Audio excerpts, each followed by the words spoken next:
To Digha design. இன்றைக்கி வீடியோவில் என்ன ஸ்டிச் பார்க்க போகிறோன்னு பார்த்தீங்கன்னா பாக்ஸ் செயின் ஸ்டிச். இந்த பாக்ஸ் செயின் ஸ்டிச்சில் பார்த்தீங்கன்னா 2 டைப் இருக்குது. டைப் 1 பார்த்தீங்கன்னா double box chain stitch, type 2 பார்த்தீங்கன்னா கிராஸ் பாக்ஸ் செயின் ஸ்டிச். இந்த பாக்ஸ் செயினை வச்சு தான் இந்த டபுள் பாக்ஸும் போடுவோம், கிராஸ் பாக்ஸும் போடுவோம். டபுள் பாக்ஸ்னால் பாக்ஸ் செயின் போட்டு அதையே இன்னொரு டைம் ஆப்போசிட் சைடில் போடுறது double box chain stitch. Cross box chain ஸ்டிச்னா ஆல்ரெடி பாக்ஸ் செயின் போட்டிருப்போம், அதுக்கு இடையிலே நம்ம கிராஸாக கொண்டு போய் போடுவோம். அதனால தான் இது கிராஸ் பாக்ஸ் செயின் ஸ்டிச். இப்போது பாக்ஸ் செயின் ஸ்டிச் எப்படி போடுறதுன்றதை ட்ரா பண்ணி காட்டுறேன். நார்மலாக ஒரு செயின் எடுப்போம். இங்கேருந்து ஒரு செயின் லைன் போட்டிருக்கோன்னா இந்த செயினை மேலே எடுத்துகிட்டு போகிறோம். மேலே எடுத்துகிட்டு போய் இந்த இடத்துல எந்த ஒரு லாக்குமே போடாமல் பக்கத்தில் குட்டியாக ஒரு செயின் போடுவோம். திரும்ப கீழே கொண்டு வருவோம். கீழே கிராஸாக கொண்டு வந்து இந்த இடத்துல குட்டியாக ஒரு செயின் எடுக்கணும். எந்த இடத்துலையுமே நம்ம வந்து லாக் போட மாட்டோம். அப்படியே கண்டினியூவாக கிராஸாக கொண்டு போயிட்டே இருப்போம். ஒரு வேவ் மாதிரி கொண்டு போவோம். இந்த மாதிரி தான் நம்ம ஸ்டிச் போடுவோம். ஸ்டிச் போட்டு இந்த இடத்துல ஒரு லாக் பண்ணிக்கிறோன்னு வைங்களேன். இப்போ இந்த இடத்துல லாக் பண்ணியாச்சு. இதை பார்த்தீங்கன்னா பாக்ஸ் செயின் சொல்லுவோம். டபுள் பாக்ஸ் எப்படி போடுவோன்னு பார்த்தீங்கன்னா 2 லைன் போட்டுக்கோங்க. 2 லைன் போட்டுட்டு ஆல்ரெடி நம்ம போட்டோம் இல்லையா பாக்ஸ் செயின், அந்த பாக்ஸ் செயினை நீங்கள் போட்டுக்கோங்க ஃபஸ்ட்டு. இப்போ இங்கேருந்து போட்டு இந்த மாதிரி நான் ட்ரா பண்ணிக்கிறேன். இப்படி தான் பாக்ஸ் செயின் போடுவோம். பாக்ஸ் செயின் ஸ்டிச் போட்டுட்டு டபுள் பாக்ஸுக்கு எப்படி போடுவோம்னா திரும்ப அதையே அப்படியே ஆப்போசிட்டாக இந்த மாதிரி 3 லைன் போட்டுக்கோங்க. போட்டுட்டு இந்த இடத்துல ஸ்டார்ட் பண்ணியிருந்தீங்க இல்லையா, இந்த ஸ்டார்ட் பண்ண லைன்லேயே திரும்ப கீழே கொண்டு வரீங்க. மேலே எப்படி போட்டிங்களோ அதை அப்படியே ஆப்போசிட்டில் போடுறீங்க. இந்த மாதிரி பார்த்தீங்கன்னா நான் மேலே போட்டதையே தான் போடுறேன், ஆனால் கீழே ஆப்போசிட்டாக உல்ட்டாவாக போடுறேன். இந்த மாதிரி போடுறதுக்கு பேர் டபுள் பாக்ஸ் செயின் ஸ்டிச்சுன்னு சொல்லுவாங்க. அடுத்ததாக கிராஸ் பாக்ஸ் எப்படி போடுவோன்னா அதுக்கு ஒரு 3 லைன் போட்டுக்கோங்க. இந்த மாதிரி போட்டுட்டு நடுவில் சென்டரில் இருக்கு இல்லையா, இந்த லைன்லேருந்து நம்ம ஒரு எப்போதும் போல் பாக்ஸ் செயின் ஸ்டிச் போட்டுக்கோங்க. இந்த மாதிரி போட்டுட்டு நான் இந்த லைனை கொஞ்சம் இறக்கமாக போட்டேன், அதனால் இங்கே போடுறேன். கிராஸாக இதுக்கு இடையில பார்த்தோம்னா சாக்லேட் ரேப்பர் இருக்கு இல்லையா, அந்த மாதிரி கொண்டு போகணும். இந்த மாதிரி தான் போட போகிறோம். இது வந்து கிராஸ் பாக்ஸ்ன்னு சொல்லுவாங்க. இப்போ இந்த 3ஐயும் எப்படி கிளாத்தில் போடுறதுன்றதை போட்டு காமிக்கிறேன். ஃபஸ்ட்டு 2 லைன் போட்டிருக்கேன் பாக்ஸ் செயின் போடுறதுக்கு.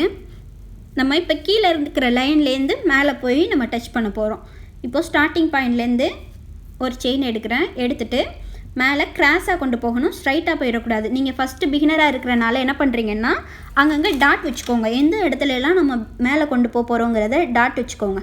இந்த மாதிரி டாட் வச்சுட்டு ஒர்க் பண்ணிங்கன்னா உங்களுக்கு ஈஸியாக இருக்கும். இந்த மாதிரி கிராஸாக இல்லை நீங்கள் ட்ராயிங் கூட பண்ணிக்கோங்க. ட்ராயிங் பண்ணிவிட்டு நீங்கள் ஒர்க் பண்ணிங்கன்னா உங்களுக்கு அந்த ஷேப் வந்து கரெக்டாக கிடைக்கும். இந்த மாதிரி இப்போ பார்த்தீங்கன்னா நான் பாக்ஸ் செயின் போடுறதுக்காக இந்த மாதிரி நான் 2 லைன் போட்டிருக்கேன். லைன் போட்டு நான் டைரெக்டாகவும் கிராஸாக கொண்டு போயிடுவேன். ஆனால் பிகினராக இருக்கிறனால நீங்கள் வந்து லைன் போட்டுட்டு இந்த மாதிரி நீங்கள் ஒர்க் பண்ணிங்கன்னா உங்களுக்கு அந்த ஷேப் வந்து கரெக்டாக கிடைக்கும். எப்போதும் போல் கீழேருந்து ஒரு செயின் எடுத்துக்கிறேன். எடுத்துகிட்டு மேலே கொண்டு போகிறேன். மேலே கொண்டு போயிட்டு ஒரு செயின் மேலே எடுத்துகிட்டு அங்கே எந்த ஒரு லாக்குமே போடக்கூடாது. அப்படியே பக்கத்தில் கொண்டு போகிறீங்க. பக்கத்தில் போயிட்டு அந்த ஏற்கனவே ட்ராப் பண்ணி வச்சுருக்கோம் இல்லையா, அங்கேருந்து திரும்ப கீழே கிராஸாக கொண்டு வரீங்க. கிராஸாக கொண்டு வந்து இங்கேருந்து சைடில் நம்ம பக்கத்தில் அதாவது சைடில் கொண்டு போகிற செயின் மட்டும் கிராஸாக கொண்டு போகிற செயினை விட கொஞ்சம் லென்த் வந்து சின்னதாக இருக்கணும். அப்போ தான் அந்த பாக்ஸ் ஷேப் வந்து கரெக்டாக கிடைக்கும். இது வந்து எப்படின்னா ஒரு பாக்ஸை கவுத்து வச்சது மாதிரி இருக்கும். ஒரு கப்பை கவுத்து வச்சோம்னா எப்படி இருக்குமோ அந்த மாதிரி வேவாக போகிறது தான் இந்த பாக்ஸ் செயின் ஸ்டிச்சுன்னு சொல்லுவாங்க. இப்போ பார்த்தீங்கன்னா சைடில் கொண்டு போகிறேன். சைடில் போயிட்டு டைரெக்டாக கிராஸாக மேலே கொண்டு போகிறேன். எங்கேயுமே நான் வந்து லாக் போடலை. இந்த மாதிரி தான் கிராஸாக கொண்டு போங்க. நான் சொல்கிறத விட நீங்கள் வந்து வீடியோவை நல்லா பார்த்தீங்கனாலே உங்களுக்கு கிளியராக புரியும். நீங்கள் வீடியோவை மட்டும் பாருங்கள். இப்போது இந்த இடத்துக்கு கொண்டு வந்துட்டு இந்த இடத்துல ஒரு லாக் போட்டுக்கிறேன். இந்த இடத்துல நான் இப்போ லாக் போட்டு முடிச்சிட்டேன். அடுத்ததாக பார்த்தீங்கன்னா இதுதான் பாக்ஸ் செயின் ஸ்டிச்சு. இந்த பாக்ஸ் செயினை வச்சு தான் நம்ம டபுள் பாக்ஸும் போடுவோம், கிராஸ் பாக்ஸும் போடுவோம்னு ட்ரா பண்ணி காமிச்சிருக்கேன். இப்போ அடுத்ததாக நம்ம வந்து டபுள் பாக்ஸ் செயின் ஸ்டிச் போட போகிறோம். பார்த்தீங்கன்னா டபுள் பாக்ஸ் செயின் ஸ்டிச் போடுறதுக்கு நம்ம ஃபஸ்ட்டு பாக்ஸ் செயின் போடுறா இருந்தால் 2 லைன் போட்டிருப்போம் இல்லையா, நம்ம டபுள் பாக்ஸ் போடுறதுனால 4 லைன் போட்டிருக்கேன். அதனால் எப்போதும் போல் ஃபஸ்ட்டு பாக்ஸ் செயின் தான் போட போகிறோம். அதனால் இந்த டபுள் லேயர் மட்டும் ஃபஸ்ட்டு யூஸ் பண்ணிக்குவோம். இந்த 2 கோட்டில் 2வது கோட்லேருந்து ஃபஸ்ட்டு ஒரு த்ரெட் எடுத்து எப்போதும் போல் மேலே போட்டோம் இல்லையா பாக்ஸ் செயின், அதே தான் நம்ம இப்போ போட போகிறோம். நீங்கள் ட்ரா பண்ணிக்கிறா இருந்தாலும் பண்ணிக்கோங்க, இல்லை டேரெக்டாக உங்களால் போட முடியும்னா டேரெக்டாக கூட நீங்கள் போட்டுக்கோங்க. இந்த மாதிரி மேலே கொண்டு போகிறீங்க, பக்கத்துலேருந்து ஒரு செயின் எடுக்கிறீங்க, திரும்ப கிராஸாக கொண்டு வரீங்க. கிராஸாக கொண்டு வந்துட்டு பக்கத்தில் கொண்டு போகிற செயின் கிராஸாக கொண்டு போகிற செயினை விட 1 இன்ச் கம்மியாக, அதாவது சைஸ் வந்து லென்த் வந்து கம்மியாக போட்டிங்கன்னா தான் அந்த பாக்ஸ் ஷேப் கிடைக்கும். ஸோ பக்கத்தில் கம்மியாக போடுங்க. திரும்ப மேலே கொண்டு போகிறேன்.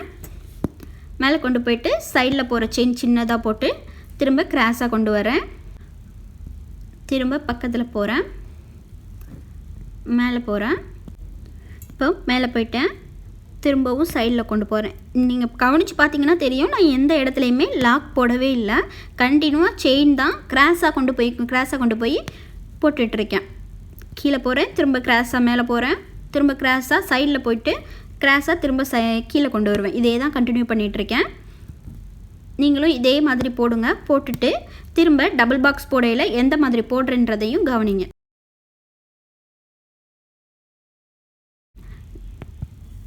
நீங்களும் இதே மாதிரி போடுங்க. டபுள் பாக்ஸ் போடையில் நான் எந்த மாதிரி போடுறேன்றதையும் கவனித்து அதே மாதிரி ட்ரை பண்ணுங்கள். இப்போது இந்த இடத்துல போகும்போது நான் ஒரு லாக் செயின் போட்டு இதை முடிச்சுக்கிறேன்.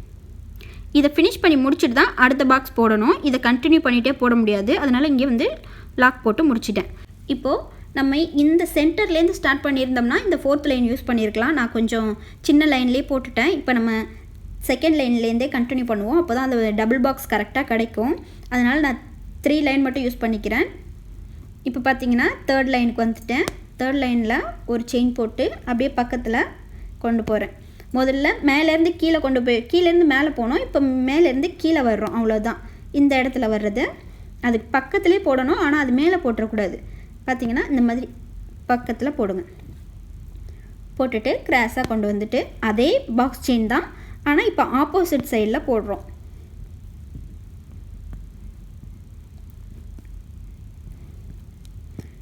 நீங்கள் சில்க் த்ரெட்டில் ஒர்க் பண்ணும்போது அந்த பிசுறு வராமல் ஒர்க் பண்ணிங்கன்னா உங்களுக்கு கொஞ்சம் நீட்டாக இருக்கும்.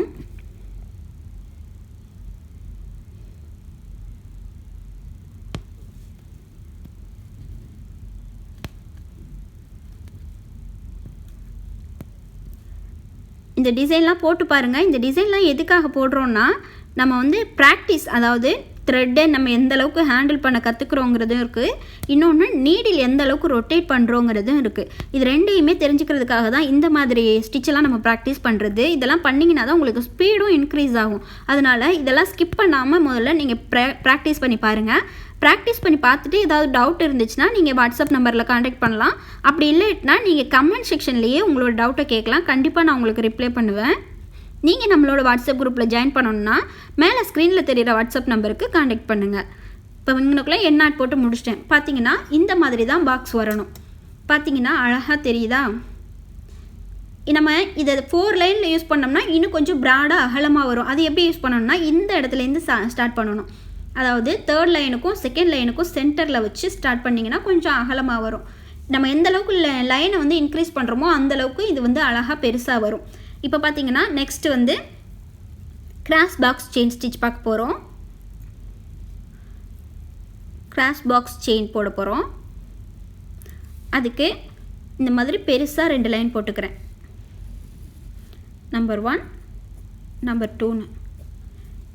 இப்போது இதில் எப்படி ப்ராக்டிஸ் பண்ணுறோங்கிறத காட்டுறேன். நான் உங்களுக்கு டிஃப்ரெண்ட் கலர் யூஸ் பண்ணி காட்டுறேன். அப்போ தான் உங்களுக்கு வந்து அது பார்க்குறதுக்கு கொஞ்சம் யூனிக்காக அழகாக தெரியும். அடுத்ததாக பார்த்தீங்கன்னா கிராஸ் பாக்ஸ் செயின் ஸ்டிச் போட போகிறோம். கிராஸ் பாக்ஸ் செயின் போடுறதுக்கு நம்ம எப்போதும் போல் ஃபஸ்ட்டு பாக்ஸ் செயின் போட்டு தான் கிராஸாக கொண்டு போக போகிறோம்.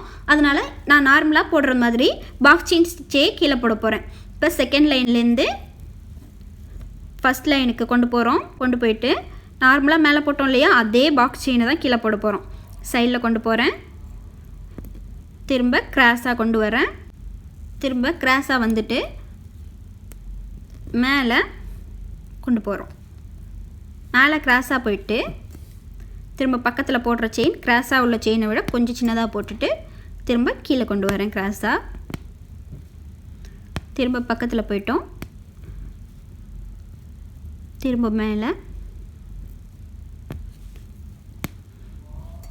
இந்த மாதிரி ஸ்டிச்செல்லாம் நீங்கள் ப்ராக்டிஸ் பண்ணால் மட்டும்தான் உங்களுக்கு நல்ல ஸ்பீட் கிடைக்கும். அதனால் நீங்கள் ப்ராக்டிஸ் பண்ணுறதுல மட்டும் எத்தனை தடவை ஆனாலும் சரி, நீங்கள் அதை ப்ராக்டிஸ் பண்ணி எனக்கு நல்லா வருதுன்ற பட்சத்தில் மட்டும்தான் நீங்கள் அதை அடுத்த ஸ்டிச்சுக்கு போகணும். ஒவ்வொரு ஸ்டிச்சிங் கம்ப்ளீட் பண்ணணுங்கிறதுக்காகவே கம்ப்ளீட் பண்ணக்கூடாது. இப்போ நான் இந்த இடத்துல எண்ணாட் போட்டு முடிச்சுக்கிட்டேன். இப்போ எண்ணாட் போட்டு முடிச்சதுக்கு அப்புறமா எப்படி இது மேலே கிராஸாக செயின் போடுறோங்கிறது தான் இருக்குது. நான் உங்களுக்கு ஆல்ரெடி இதை எப்படி போடணுங்கிறத ட்ராயிங்லேயே சொல்லி கொடுத்துருக்கேன். இருந்தாலும் இப்போ நீங்கள் போடும்போது உங்களுக்கு போடும்போது மட்டும்தான், எதையுமே நம்ம செஞ்சு பார்க்கும்போது மட்டும்தான் நம்மளுக்கு அதில் உள்ள டிஃப்ரெண்ட்லாம் தெரியும்.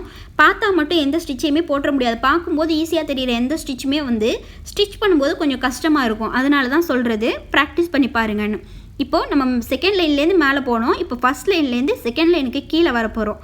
இப்போ இந்த இடத்துல இன்சர்ட் பண்ணிவிட்டு கிராஸாக கீழே வர்றேன். கீழே வரும்போது மேலே போட்டிருக்கோம் இல்லையா, அந்த லைனுக்கு அப்படியே ஆப்போசிட்டில் எக்ஸாக்டாக வைக்கணும். இப்போ இங்கனுக்குள்ளே போட்டிருக்கிறதுக்கு பதில் இங்கே கொண்டு போய் போட்டிங்கன்னா இந்த பாக்ஸ் வந்து ஷேப் வந்து கரெக்டாக கிடைக்காது. அதனால் இந்த இடத்துல போட்டிருக்கீங்கன்னா அதே இடத்துல கொண்டு வந்து இன்சர்ட் பண்ணுறீங்க. நீங்கள் வந்து ஃபஸ்ட்டு உங்களுக்கு பிகினராக தெரியலைன்ற பட்சத்தில் நீங்கள் ட்ராயிங் பண்ணிக்கோங்க, இல்லைன்னா டாட் வச்சுட்டு அதுக்கு மேலே ஒர்க் பண்ணுங்கள். இப்போ பார்த்தீங்கன்னா பக்கத்தில் எந்த அளவுக்கு போட்டிருக்கணும் அதே அளவுக்கு தான் சைட்லையுமே இங்கே பார்த்தீங்கன்னா தெரியும். அப்படியே கொண்டு வந்து டைரெக்டாக பண்ணி வச்சுருக்கேன். டைரெக்டாக அதோட சைஸ்லேயே பண்ணிவிட்டு திரும்ப மேலே கொண்டு போகிறேன். மேலே கொண்டு போகும்போதும் மேலே கீழே எந்த அளவில் பண்ணியிருக்கணும் அந்த அளவுக்கு தான் நான் பக்கத்தில் செயின் போடுறேன். திரும்ப கிராஸாக கொண்டு வரேன். கிராஸாக கொண்டு வரும்போது மேலே உள்ளதை அப்படியே கவனிச்சுக்கோங்க. கவனிச்சுட்டு அதுக்கு ஏற்றாப்பில் நீடியில் வந்து இன்சர்ட் பண்ணணும். அப்போ தான் அந்த ஷேப் வந்து கரெக்டாக கிடைக்கும். எப்போதுமே நம்ம ஒரு ஒர்க் பண்ணுறோம்னா அதோட ஷேப் நம்ம எந்த அளவுக்கு ட்ராயிங் பண்ணியிருக்கோமோ அந்த ட்ராயிங் எக்ஸாக்டாக நம்மளோட த்ரெட்டில் வரணும். நம்ம ட்ராயிங் ஒரு பக்கம் பண்ணிவிட்டு த்ரெட்டில் ஒரு பக்கம் நீங்கள் ஒர்க் பண்ணிங்கன்னா அந்த ட்ராயிங்கே அந்த ஷேப்பே வந்து நம்மளுக்கு சரியாக கிடைக்காம போயிடும். அதனால் கரெக்டாக நீங்கள் அந்த ஷேப்லேயே வந்து ப்ராக்டிஸ் பண்ணுங்கள். பார்த்திங்கன்னா நம்மளுக்கு கரெக்டாக எக்ஸாக்டாக நம்ம அந்த சாக்லேட் ரேப்பர் இருக்கு இல்லையா, அந்த மாதிரியே நம்மளுக்கு இந்த ஒர்க் வந்து வரும். இதை தான் கிராஸ் பாக்ஸ் செயின் ஸ்டிச்சுன்னு போடுவாங்க. இப்போ நான் இந்த இடத்துல ஃபினிஷ் பண்ணிட்டேன். லாக் போட்டு முடிச்சுக்கிறேன். இதே மாதிரி நீங்களும் ப்ராக்டிஸ் பண்ணி பாருங்கள். ப்ராக்டிஸ் பண்ணி பார்த்துட்டு ஏதாவது டவுட் இருந்துச்சுன்னா கமெண்ட் பண்ணுங்கள். நம்மளோட வாட்ஸ்அப் குரூப்பில் ஜாயின் பண்ணணும்னு விருப்பப்பட்டீங்கன்னா மேலே ஸ்க்ரீனில் தெரிகிற வாட்ஸ்அப் நம்பருக்கு கான்டாக்ட் பண்ணுங்கள். இது மூணுமே நல்லா ப்ராக்டிஸ் பண்ணி பாருங்கள். அப்போ தான் உங்களுக்கு ஸ்பீட் இன்க்ரீஸ் ஆகும்.